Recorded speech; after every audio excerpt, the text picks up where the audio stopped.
Castillo Vaughn is going viral for his deteriorating medical condition inside an Alabama state prison system that had to remove his internal intestines because they were starving him to death. Castillo's treatment, by the way, is the norm for all inmates, where both men and women that are incarcerated are treated like slaves in order to make cheap furniture and license plates and like shit they can sell on Shopify.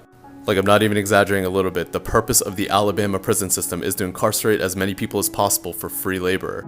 Disguised as a work training program, Alabama gets paid on both ends. On the one side, it takes money from the government in order to accommodate inmates, but on the other hand, it uses inmates as slave labor to make stuff to sell to other prisons and big box retailers. That's an office chair. They're selling office chairs.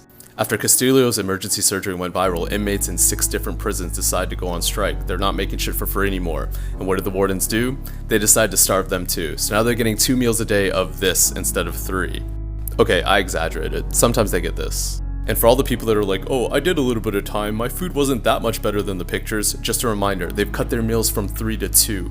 30% of their calories are taken out, and only one of our meals in the morning was cold. The rest of them were hot, like we got enough calories to get us over to 2,000. They're now consuming less than 1,000 every day.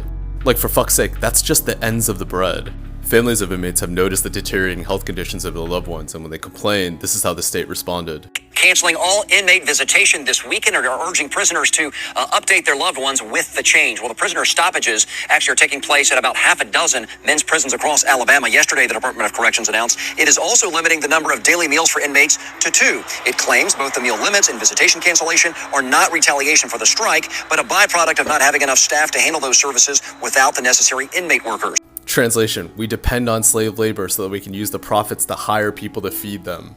There's over 122 for-profit prisons in the state of Alabama, and none of them can be investigated for human rights abuses because they're private, and this is the reason why Alabama's so hard up to turn a profit with slave labor. The living conditions for the men and women stuck inside the Alabama prison system were so bad that Wall Street didn't even want to touch them. They didn't care if they were turning a profit. They're like, nah, we're not risking the PR. And there were publicly traded companies like CoreCivics that used to own these Alabama prisons that were like, oh man, you guys are taking this shit too far, we're out of here. Like, for fuck's sake, when George Bush Sr. has to file a 126-page commission on how badly women are getting raped inside your prison system, shit's bad, man. Shit, I'm actually going out of order. There was so much corruption. I forgot to tell you that all the executives use the money that's supposed to be used to feed the inmates towards like cars and rent and like legal fees. Here, just to close out on how Alabama is codependent on slave labor and overcrowding their prisons, they use the COVID relief funds that they got from 2021 to build 2 new prisons because Wall Street backed out of building them.